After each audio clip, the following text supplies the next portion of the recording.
आज हम basic concept differentiation देखेंगे। ये कैलकुलस बेसिक फिजिक्स में हम लोग को पढ़ना है। कैलकुलस, देखो कैलकुलस का दो पार्ट है। इसको शुद्ध हिंदी में हम लोग कलन कहते हैं। इसका दो पार्ट है। एक को हम लोग डिफरेंशिएशन कहते हैं, डिफरेंशिएशन,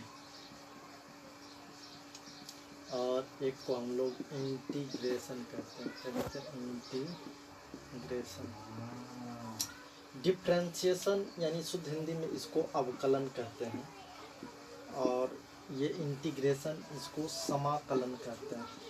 इंटीग्रेट करने का मतलब एक तरीके का जोड़ना होता है, यानी सम मतलब जोड़, समाकलन मतलब जोड़ने का कैलकुलेशन है इसमें। और ये अवकलन मतलब डिफ्रेंशिएट करने का, तो अलग अलग करने का, एक पार्ट वाइज तोड़ने का प्रोसेस होता है, उसको हम लोग डिफ्रेंशिएशन कहते हैं। तो आज हम लोग को मैथ्स में पढ़ना है। मैथ्स में 44 नंबर का अकेले ये एक चैप्टर ही है, लेकिन हम लोग को बेसिक में पढ़ना है, क्योंकि डिफ्रेंशिएशन और इंटीग्रेशन बार बार हम लोग को फिजिक्स में काम आता है। तो आज हम सबसे पहले डिफ्रेंशिएशन देखेंगे क्या होता है, और इसी का रिवर्स प्रोसेस इंटीग्रेशन होता है। जैसे मान लो ये एक स्केच है, इसी स्केच को पार्ट वाइज काट देना, अलग अलग कर देना, पार्ट वाइज काट के अलग अलग कर देना, काट के अलग कर देना, डिफ्रेंशिएशन कहलाएगा। उसी पार्ट को, प्रत्येक पार्ट को जोड़ के एक जगह रख देंगे तो उसको इंटीग्रेशन कहेंगे। मतलब दोनों एक दूसरे का रिवर्स प्रोसेस है, दोनों एक दूसरे का रिवर्स प्रोसेस है।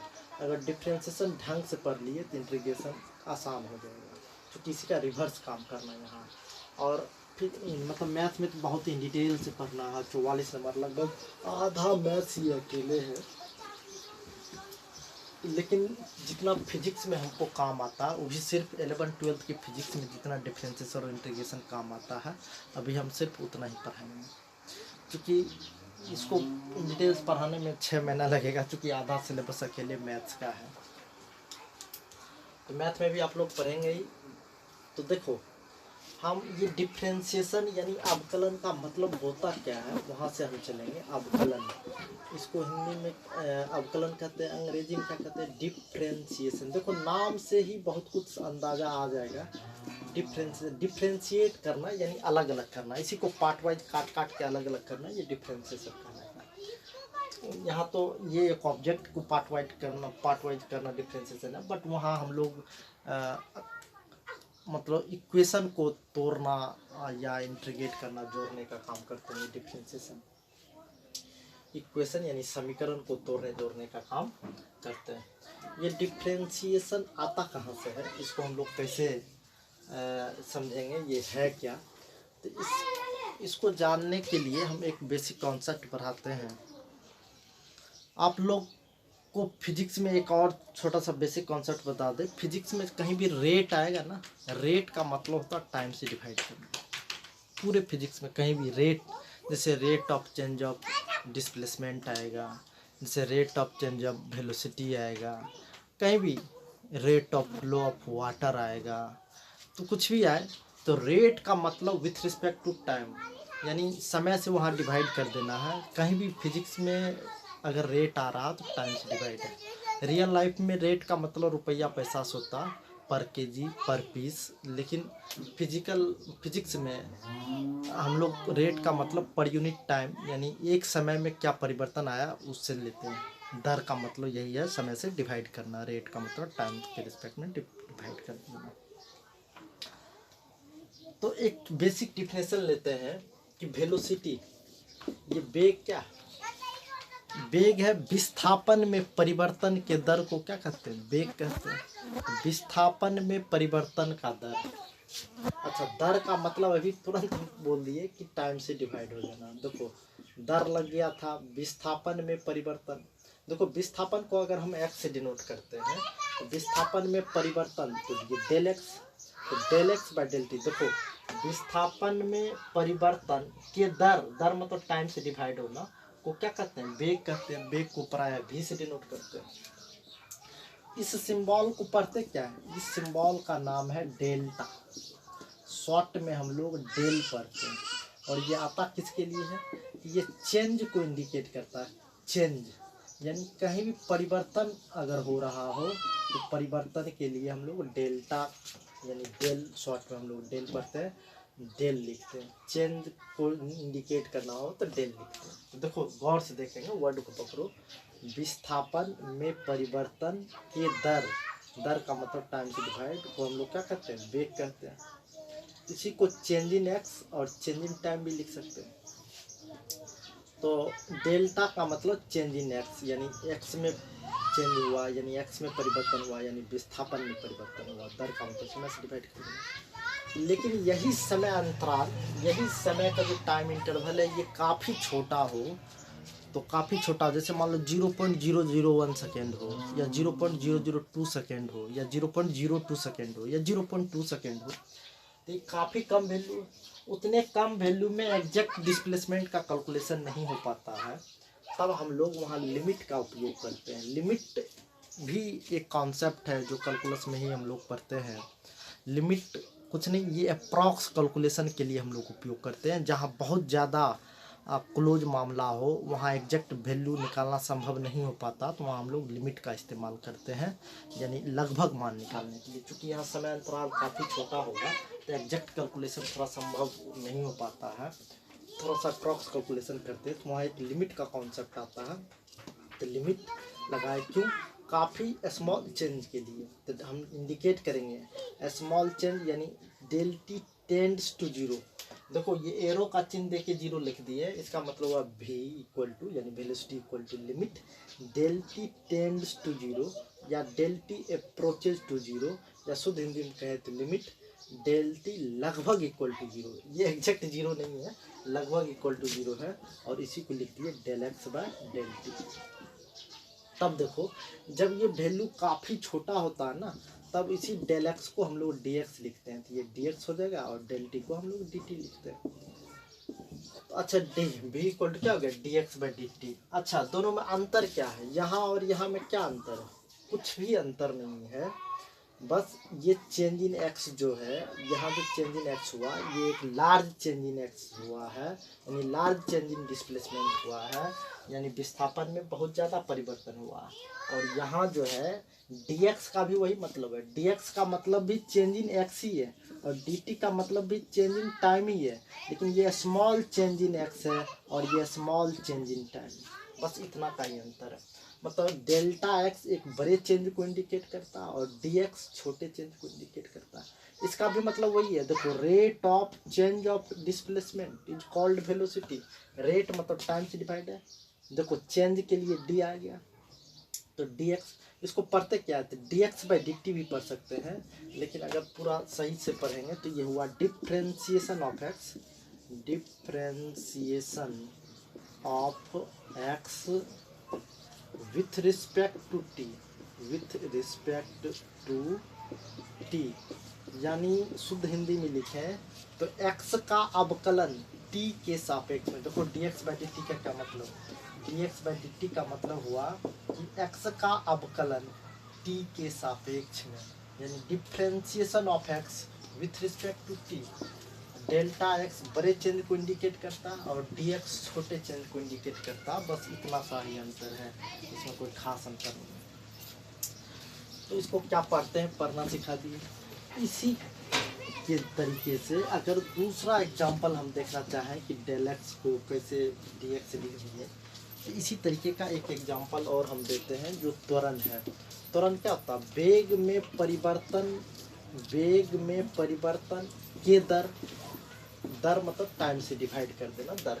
देखो वेग भी क्या, वेग में परिवर्तन, डेल्टा जैसे आ गया परिवर्तन को इंडिकेट करेगा, तो वेग में परिवर्तन, और दर का मतलब पहले क्या बता दिए? टाइम से डिवाइड करना। तो वेग में परिवर्तन के दर को क्या कहते हैं? त्वरण कहते हैं।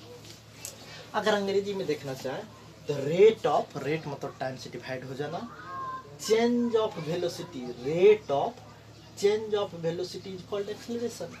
तो इसी को हम लोग चेंज इन भी बाय चेंज इन टाइम लिख सकते थे, यानी भी में परिवर्तन और टाइम पर परिवर्तन। भी क्या? तो ये है वेग में परिवर्तन, ऊपर क्या हो जाएगा? तो वेग में परिवर्तन, चूँकि भी का मतलब यहाँ वेग से ही है, और यहाँ क्या हो गया, समय में परिवर्तन। तो चलो इसी में आपको कहेगा सर समय अंतराल काफ़ी छोटा था, तो डेल टी अगर काफ़ी छोटा होगा तो डेल भी को तो छोटा हो, ये भी तो काफ़ी कम होगा। जब समय ही नहीं ज़्यादा मिलेगा तो चेंज इन वेलोसिटी भी क्या होगा, ये भी कम रहा होगा। तो इसको लगभग इक्वल टू अगर जीरो कर दे तो limit del T tends to zero, यानी समय अंतराल जब काफ़ी कम हो, समय अंतराल जब जीरो के करीब हो, limit del T tends to zero. Tends to zero मतलब जीरो है नहीं, जीरो के काफ़ी करीब है, या del T approaches to zero. A equal to limit del T tends to zero, ये डेल भी बाय डेल टी लिखेंगे। अच्छा देखो, ये जब समय अंतराल ही काफ़ी छोटा है तो ऑब्वियस है कि वेग में परिवर्तन भी काफ़ी छोटा रहा होगा, तब इसी को हम लोग लिखते हैं d v by d t. फिर से वही बात, इसको पढ़ेंगे क्या, तो differentiation of v with respect to t, यानी v का अवकलन t के सापेक्ष में, v का अवकलन t के, d v by d t को क्या पढ़ेंगे, v का अवकलन t के सापेक्ष में, या differentiation of v with respect to t, और ये क्या होगा, त्वरण होगा। सीधा याद रखेंगे rate of change of velocity. देखो रेट मतलब टाइम से डिवाइड है, और चेंज ऑफ डी चेंज को इंडिकेट करता है, तो rate of change of velocity is called acceleration. देखो पूरे फिजिक्स में ना डिफिनेशन वगैरह रखने का जरूरत नहीं पड़ेगा, अगर वर्ड को समझते हैं कि कौन वर्ड का क्या मतलब है। अगर वर्ड को पकड़ने सीख गए तो ये डिफिनेशन कोई रटना कोई जरूरी नहीं, ऑटोमेटिक आ जाएगा। Rate of change of velocity यानी वेग में परिवर्तन, डीवी का मतलब वेग में परिवर्तन, और समय किससे डिवाइड हो गया, कि दर। वेग में परिवर्तन के दर को हम लोग त्वरण कहते हैं। चलो ये पढ़ते क्या है तो पढ़ना सीखे, और इसका मतलब क्या होता है वो भी हम सीखे। डेल भी बड़े चेंज को इंडिकेट करता है और डी भी छोटे चेंज को इंडिकेट करता है। उसी तरह से del t large change in time को इंडिकेट करता है, d t small change in time को इंडिकेट करता है, और इसका कोई खास अंतर है नहीं। अब जैसे कहीं अगर इस तरीके का, अब हम बेसिक फार्मूला लिख देते हैं, क्योंकि फार्मूला के बिना यहाँ काम चलेगा नहीं, और फार्मूला अगर याद रहेगा तो इससे फिजिक्स में बहुत ज़्यादा परेशानी होने का कोई बात ही नहीं है। तो 11th-12th में जितना डिफ्रेंसिएशन उपयोग होता है उतना हम केवल बता रहे हैं, और जैसे IIT JEE वगैरह में थोड़ा सा ज़्यादा पढ़ना होता है, और कुछ नहीं, इसी को कॉन्सेप्ट बेस पे हम लोग पढ़ते हैं। क्योंकि हम बेसिक फिजिक्स अभी पढ़ रहे हैं तो बस नॉर्मल जो फार्मूला देख लेंगे, उस पर एक दो एग्जांपल देखते चले जाएंगे, जितना हमको 11th-12th में बार बार रिपीट काम आएगा। जैसे मान लो डी बाई डी एक्स है और एक्स पर पावर एन। अच्छा देखो इसको पढ़ेंगे कैसे, तो d by D x x to power n, इसको पढ़ते हैं जैसे वहाँ d v by d t को क्या पढ़ते थे, differentiation of v with respect to t, यानी वी का अवकलन टी के सापेक्ष में। सेम उसी तरीके से यहाँ d x to power n by D x अगर लिखा हुआ, यानी एक्स पर पावर एन का डिफ्रेंसिएशन है, किसके रिस्पेक्ट में, तो एक्स के रिस्पेक्ट में, यानी शुद्ध हिंदी में बोले तो एक्स पर पावर एन का अवकलन हो रहा है एक्स के सापेक्ष में, यानी डिफ्रेंसिएशन ऑफ एक्स पर power n with respect to x, differentiation of x to power n with respect to x. अगर इस तरीके का फार्मूला रहे तो कुछ नहीं, देखो यहाँ भी x है और यहाँ भी x के रिस्पेक्ट में डिफ्रेंसिएशन कर रहे हैं, तो पावर सीधे आगे आके मल्टीप्लाई होगा और इस पर पावर एक हटा देंगे। इसका एक दो एग्जांपल बता दें, जैसे मान लो डी बाई डी एक्स है, x पर पावर 3 है, तो देखो D by D x x पर पावर 3, यानी x पर पावर क्यूब का डिफ्रेंसिएशन हो रहा है किसके रिस्पेक्ट में, x के रिस्पेक्ट में। गौर से देखो यहाँ x है और यहाँ भी x है, x का डिफ्रेंशिएशन करना है x के रिस्पेक्ट में, तो जो पावर है ना आगे आके मल्टीप्लाई कर दो, देखो पावर आगे आके मल्टीप्लाई हो गया, उस पर पावर एक हटा दिए, यहाँ भी पावर आगे आके मल्टीप्लाई करती है, इस पर पावर एक हटा दो, 3 माइनस 1 कितना 2। जैसे मान लो डी बाई डी एक्स है, एक्स पर पावर -4 है, अब इसका डिफरेंस कैसे करेंगे, कुछ नहीं, सेम फार्मूला है, जितना पावर है आगे आके मल्टीप्लाई कर लो, जितना फार्मूला है पावर है, पावर आगे आके मल्टीप्लाई कर लो, इस पे पावर एक हटा दो, तो -4 और -1 तो कितना हो जाएगा -5। इसी तरीके से जैसे मान लो कहीं D by D x, x सीधा एक्स रहेगा, तो एक्स है इसका मतलब नहीं कुछ पावर है, इसका मतलब 1 है, तो 1 है तो इस पावर को आगे आके मल्टीप्लाई कर सकते हैं, और इस पे पावर एक हटाएंगे तो 1 - 1 क्या हो जाएगा 0, मतलब 1 गुना एक्स पर पावर 0, किसी भी संख्या पावर 0 का मतलब 1, तो 1 गुना 1 कितना हो जाएगा 1, तो dx बाई dx अगर करोगे तो इसका डिफरेंस कितना हो जाएगा 1। ये मेन फार्मूला है, इसको याद रखेंगे बस, कुछ नहीं। D by D x x power अगर n है तो सीधे पावर आगे मल्टीप्लाई कर देंगे और उस पर पावर 1 घटाते चले जाएंगे। हाँ, कई बार यहाँ x का रहेगा और यहाँ डिफरेंशियल किसी और के लिए, यहाँ x पर पावर n का अवकलन हो रहा है x के रिस्पेक्ट में, x टू पावर n का डिफरेंशिएशन हो रहा है x के रिस्पेक्ट में। अगर यहाँ मतलब किसी और के रिस्पेक्ट में डिफरेंशिएशन करना हो तब एक स्टेप और बढ़ाना पड़ेगा। तो कैसे बढ़ाते हैं आगे आएंगे तो हम देखेंगे। तो देखो, जैसे मान लो d बाई डी एक्स है और के एक्स टू पावर n, अब क्या ये के क्या है, के कांस्टेंट टर्म। कांस्टेंट टर्म मतलब एक ऐसा वैल्यू जिसका वैल्यू बदलता नहीं है, एक ऐसा अंक जिस मतलब अंक वगैरह होगा, अंक मतलब जिसका वैल्यू बदलता नहीं है या कांस्टेंट है। कैसे पहचानेंगे कांस्टेंट है?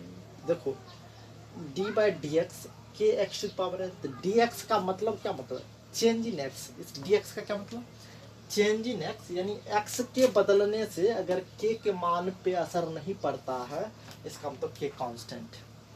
तो कांस्टेंट टर्म का डिफरेंशिएशन नहीं होगा, सीधा के को बाहर निकालेंगे और लिखेंगे d by D x x to power n, यानी के को बाहर निकाल देंगे। अब इसका जो डिफरेंशिएशन होता है होने दो, कितना होता था एक्स पावर n होता था, तो आगे आके मल्टीप्लाई कर देते पावर और इस पर पावर 1 घटा लेते थे, के गुना n इतना लिखो। जैसे मान लो कहीं d बाई डी एक्स है 4x³, देखो d बाई डी एक्स है 4x³। अब 4 कांस्टेंट है कि नहीं है, 4 ऑलरेडी कांस्टेंट है, 4 का वैल्यू नहीं चेंज होगा। कहेगा आप कैसे जानते कांस्टेंट, देखो d बाई डी एक्स का मतलब चेंज इन एक्स, यानी क्या x के वैल्यू बदलने से 4 का मान बदलेगा। 4 तो एक फिक्स वैल्यू है, x का मान कुछ भी हो जाए इससे इसको क्या मतलब, 4 फिक्स वैल्यू, तो 4 कांस्टेंट था, 4 को बाहर निकाल लो, फिर से लिखेंगे d by D x x power 3, यानी कांस्टेंट टर्म का डिफरेंशिएशन नहीं होता। तो देखो इसको बाहर निकाल दिया, अब इसका तो होगा d by D x x power 3। अब क्या कर सकते हैं, तो कांस्टेंट तो निकल ही गया था, जितना पावर था आ गया कि मल्टीप्लाई कर लो और इस पर पावर 1 घटा लो, 3 माइनस 1 तो 2, तो 4 कितना हो गया 12x²। उसी तरीके से अगर d बाई डी एक्स कहीं 3x पावर -4 अगर लिखा रहे तो क्या करेंगे, कुछ नहीं, 3 कांस्टेंट है तो इसको बाहर निकालते हैं, तो d by D x x power -4। अब क्या करेंगे, अब इसका जो डिफरेंशिएशन होता होने दो, पावर आ गया फिर से मल्टीप्लाई हो जाएगा और इस पर पावर 1 घटा देंगे, तो -4 और -1 -12x पावर -5। इस तरीके से हम लोग लिख सकते हैं। तो चलिए ये था डिफरेंशिएशन, ये क्या था, डिफरेंशिएशन का 2 फार्मूला अभी तक हम देखे। अब तीसरा फार्मूला हम देखते हैं। जैसे मान लो कहीं भी d बाई डी एक्स है, d बाई डी एक्स है और सीधा कांस्टेंट टर्म। अब कहेगा कैसे पहचानेंगे कांस्टेंट टर्म, सेम वही उपाय, x के बदलने से अगर c के वैल्यू पे असर नहीं पड़ता, इसका मतलब c कांस्टेंट। तो d बाई डी एक्स अगर c हो रहा हो तो कांस्टेंट मतलब d by D x c का कांस्टेंट टर्म का डिफरेंस सीधा 0 होता है। जैसे मान लो d बाई डी एक्स रहे और 5, देखो x का वैल्यू बदलने से क्या 5 का वैल्यू बदल जाएगा, तो 5 तो एक फिक्स वैल्यू है, 5 का मैग्नीट्यूड कभी नहीं बदलने वाला x को बदलने से, इसका मतलब 5 कांस्टेंट है, डिफरेंस रख दीजिए। जैसे मान लो कहीं d बाई डी टी रहा, d बाई डी टी और ये 3, मतलब टाइम बदलने से क्या 3 का वैल्यू बदल जाएगा, कभी नहीं बदलेगा।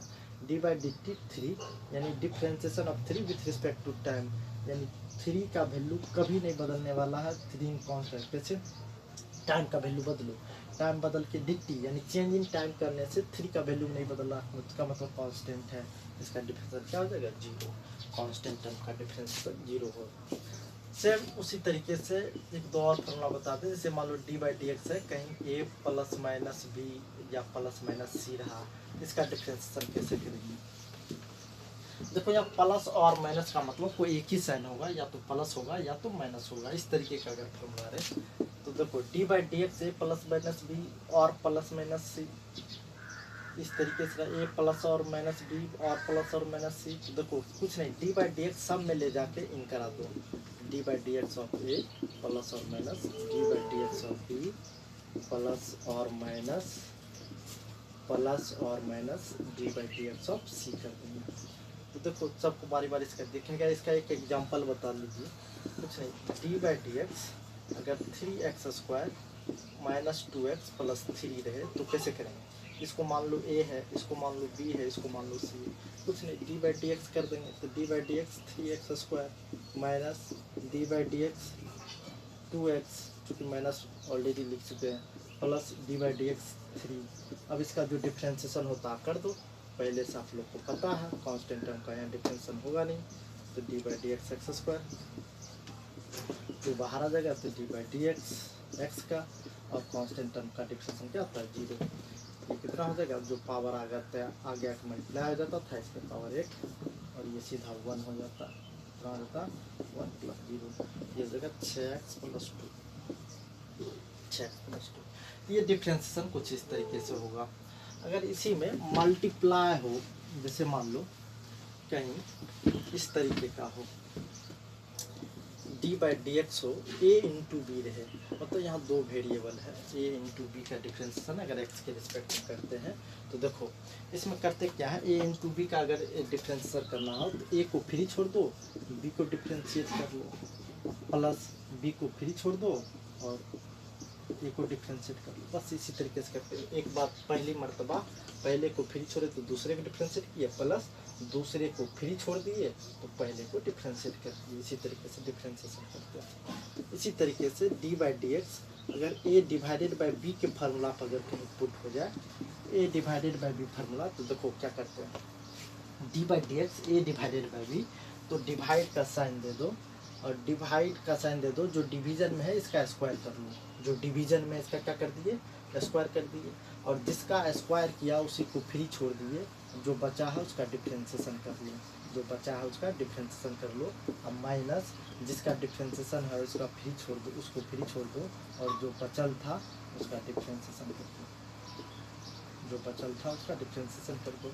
ये इस तरीके से फार्मूले को तोड़ देते हैं। इसको एक बार हम फिर से देख लेते हैं।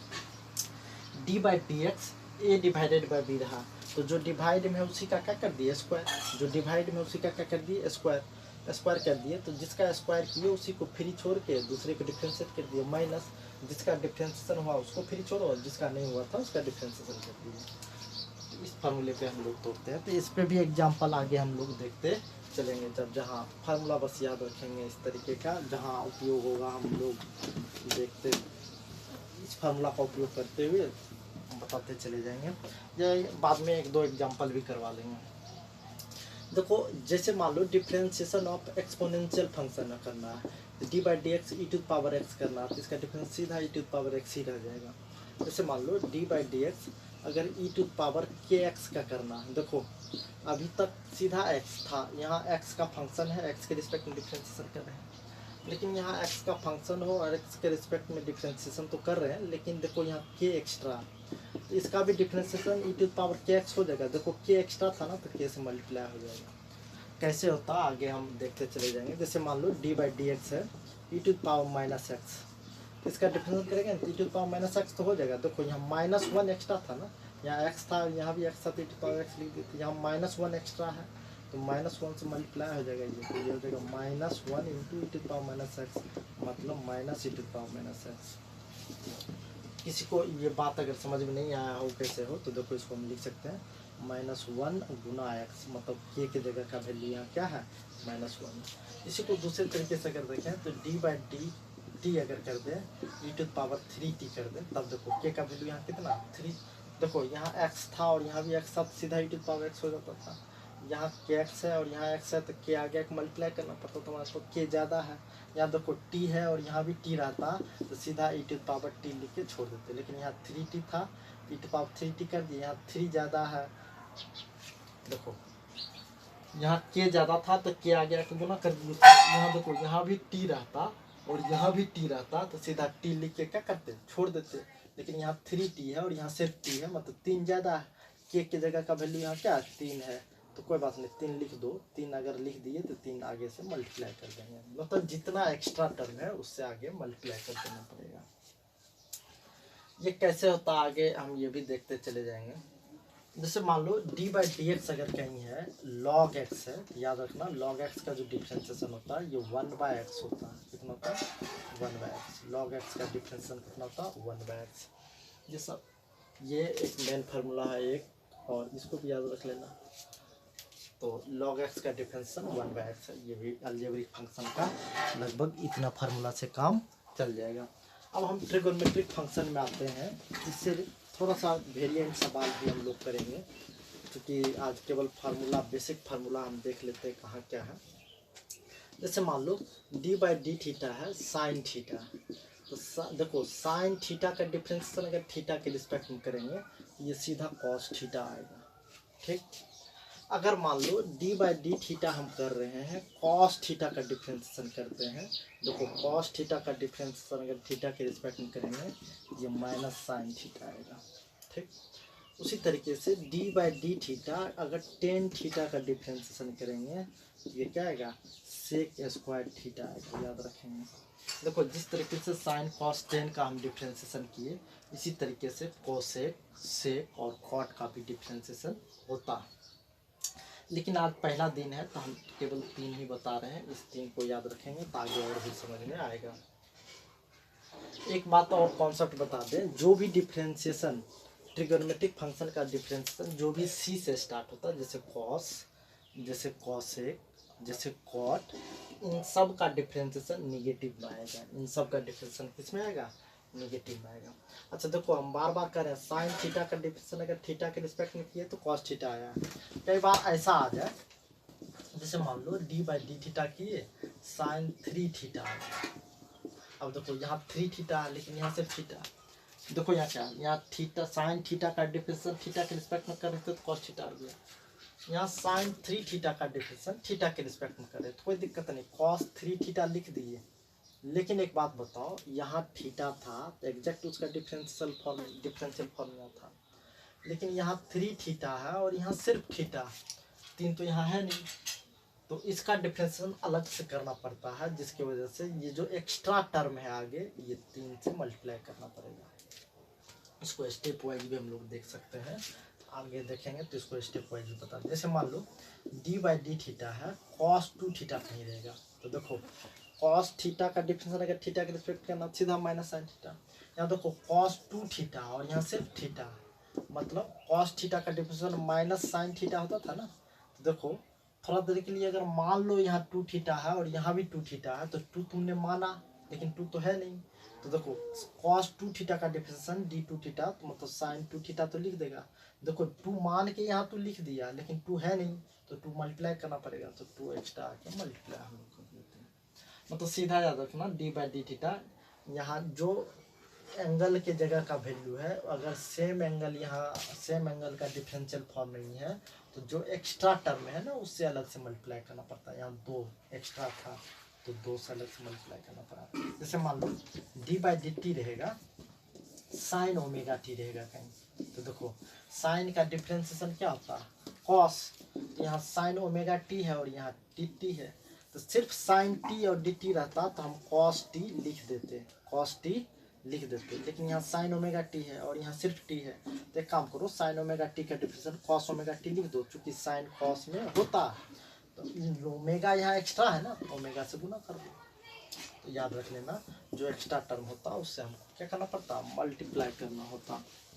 सेम उसी तरीके से कहीं मान लो d/dt है और यहाँ cos 2 ओमेगा टी है, तो देखो यहाँ जो एंगल की जगह का वैल्यू है उसका एग्जैक्ट डिफरेंशिएशन यहाँ नहीं है, कोई बात नहीं, cos का डिफरेंशिएशन माइनस साइन में आता था तो माइनस साइन लिख दो, एंगल कितना, एंगल जितना इसका है उतना रख लो, लेकिन देखो 2 ओमेगा ज़्यादा है ना, यहाँ सिर्फ टी है और यहाँ सिर्फ dt, यहाँ 2 ओमेगा टी है और यहाँ सिर्फ dt है, मतलब 2 ओमेगा ज़्यादा है तो 2 ओमेगा से क्या कर लो मल्टीप्लाई।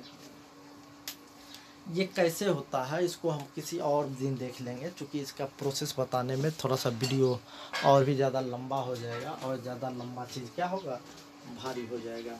जैसे मान लो d/d रहेगा कहीं साइन 3 थीटा है, कुछ नहीं, देखो यहाँ थीटा और यहाँ भी थीटा रहता तो सीधा कॉस थीटा लिख देते, लेकिन यहाँ 3 थीटा और यहाँ सिर्फ थीटा, तो साइन 3 थीटा का डिफरेंशिएशन कॉस 3 थीटा हम लिख देंगे।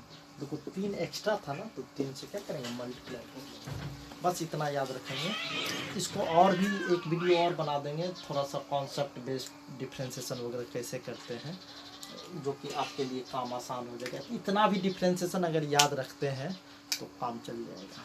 ठीक, फार्मूला वगैरह याद रखेंगे, लेकिन इसको एक दिन और बता देंगे चूँकि कॉन्सेप्ट बेस है। जैसे मान लो कई बार आएगा डी बाई डी टी करेगा। देखो डिफ्रेंसिएशन ऑफ, अभी तक आपको क्या बताए थे, अभी तक जो हम आपको बताए थे यहाँ भी x होता था और यहाँ भी x के रिस्पेक्ट में डिफ्रेंसिएशन करते थे। लेकिन अब ऐसा आ गया differentiation of x to the power n है, लेकिन x के रिस्पेक्ट में नहीं आकर के टाइम के रिस्पेक्ट में आ गया। तब क्या करेंगे, तो देखो हम थोड़ा देर के लिए मान लेते हैं यहाँ x है। अगर तुम x मान लो तो डिफ्रेंसिएशन क्या होता, तो पावर आगे एक मल्टीप्लाई होता है, इस पर पावर एक घटा दो। देखो हमने मान लिया यहाँ x है, x था नहीं, तो एक काम करो dx से मल्टीप्लाई कर लो और dt से ऐसा करना। जैसे मान लो हम यहाँ x माने थे तो x से मल्टीप्लाई, x माने मतलब x से तुमने डिवाइड कर दिया, x से डिवाइड कर लिया तो x से मल्टीप्लाई भी करना पड़ेगा, तो वही से तुम मल्टीप्लाई यहाँ कर दिया और जो t था मैंने लिख दिया। जैसे मान लो d बाई डी टी रहेगा 3x, सीधा d बाई डी टी है एक्स स्क्वायर का। देखो एक्स स्क्वायर का डिफ्रेंसिएशन करना है किसके रिस्पेक्ट में, t के रिस्पेक्ट में। अब देखो यहाँ x था और यहाँ भी x रहता तो काम आसान हो जाता, x तो यहाँ है नहीं, तो थोड़ा देर के लिए मान लो कि x है। तो अगर x तुम मानोगे पावर आ गया कि मल्टीप्लाई हो जाएगा और उस पर पावर एक घट जाएगा। लेकिन तुमने x माना है, x था नहीं, तो एक काम करो माना था इसका मतलब तूने डिवाइड कर दिया x से, तो dx ऊपर मल्टीप्लाई कर दिया। और देखो टाइम जो था तो रहेगा, इसका डिफरेंशियल ऐसे कर लेते हैं, इसी को हम लोग लिखते हैं 2x into D x by d T. इसका एग्जांपल और भी अगर देखना चाहे, जैसे मान लो d बाई डी टी है और यहाँ 3y स्क्वायर है। देखो यहाँ y था, अगर यहाँ भी y रहता तो कोई दिक्कत वाली बात नहीं थी, और 3 तो कांस्टेंट टर्म है, तो 3 को हम बाहर निकाल लेते हैं। तो चलो देखो यहाँ y था और यहाँ भी y रहता, सीधा पावर आ गया मल्टीप्लाई कर देते, उस पर पावर एक घटा लेते। लेकिन यहाँ y है और यहाँ t, तो एक काम करो थोड़ा देर के लिए तुम मान लो y है, अगर y मान लोगे तो क्या होगा, पावर आ गया मल्टीप्लाई हो जाएगा, उस पर पावर एक घट जाएगा। लेकिन y तुमने माना था है नहीं, तो y माना था तो y से मल्टीप्लाई कर दो dy बाई डी टी, ये कितना होगा 6y dy by d T. इसको इन डिटेल से और भी कभी देख लेंगे, आज भर इतना ही हम छोड़ते हैं। Bye bye.